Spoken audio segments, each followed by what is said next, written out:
Unom ka mga dagkong kumpanya sa Mandaue City nga nagbaligya ingon man naggama og mga construction materials gipasirad ang karong adlaw sa taga Bureau of Internal Revenue BIR. Gumikan kini sa nagkadlaing mga kalapasan sa bayronon sa buhis. Si Nico Sereno sa report. Inubanan sa mga pulis giadto sa taga BIR ang mga opisina o mga warehouse sa barangay Tipolo, Mandaue. Formal nga giserve ang closure order sa unom ka mga korporasyon sa Worldwide Steel Group, manufacturer o distributor sa mga construction materials.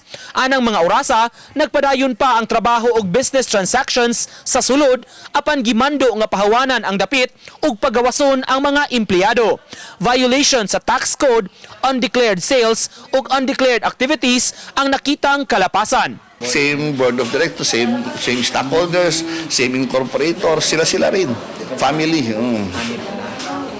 So biniyak-biyak lang nila, hindi ko alam kung bakit. Pero that's also a way of evading taxes. Sa pag-inspeksyon sa BIR Regional Director, makita ang lain-laing dagkong makina ug mga himuanan sa mga materyales, sama sa mga puthaw ug kabilya, roofing o atop sa mga balay ug mga establishmento, may laing warehouse sub nga himuanan ug lain-laing gidakon sa mga lansang. That's not trading. This is manufacturing. But what they registered is only trading.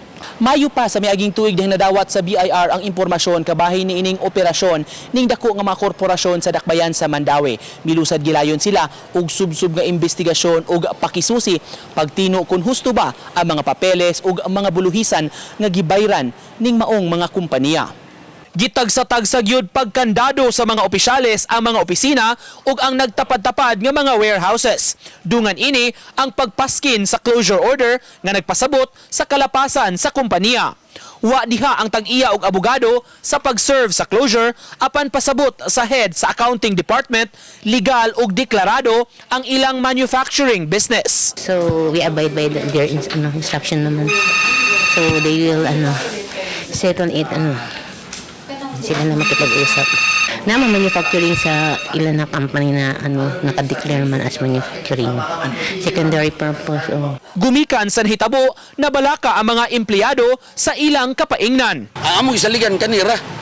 Nya mong sira taon og mga kuan mo sira og pila ka buwan og pila ka adlaw, pila ka semana asa man mimita. Pasabot sa BIR, mamahimong malibkas ang closure order apan adto makigsettle ang mga tag-iya sa uluhang buhatan sa ilang ahensya alang sa mga balay runon. Uban ni Philip Patricio, Nico Sereno, Balitang Bisdak.